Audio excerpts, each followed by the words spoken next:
Magandang araw sa atin mga kalingap. Mga kalingap, may panibago po tayong update kay Joy at David.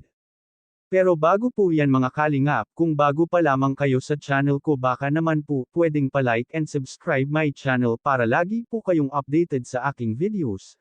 At kung pwede, sana patapusin muna natin ang video na ito para alam natin ang nilalaman nito, at huwag din po natin kalimutan mga kalingap na pakisuportahan ang ama ng kalingap na si Val Santos Matubang at Kalingap Rob Matubang, pati na rin ang viewers na laging sumusuporta sa aking channel at reactioners. Maraming salamat po. Mga kalingap, David, muling binisita ito si Joy para humingi ito ng tawad para sa nagawa niyang pagtatampo kay Joy sa ilang araw na nakalipas.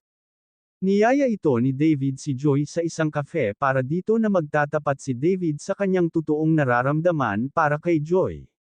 Binigay ito ang bulaklak na dala-dala niya. At sa kanya ito pinaliwanag kung bakit niya ito nagawa sa kanya dahil naguguluhan na ito sa kanyang nararamdaman para kay Joy.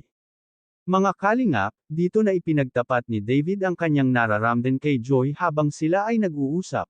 At inalok pa ito ni Joy ipatikim ang kanyang kape, at sinusubukan niya nga ito si David kung talagang hindi na ito nagkakape. Sa kabila ng lahat mga kalingap, bigla na lamang nag-walk out ito si Joy nang may narinig ito mula kay David.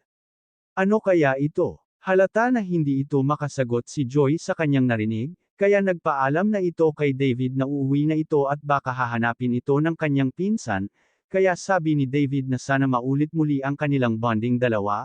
Kaya mga kalingap, hanggang dito na lang po muna ang update natin kay Joy. Maraming salamat po. Thank you for watching and God bless us all.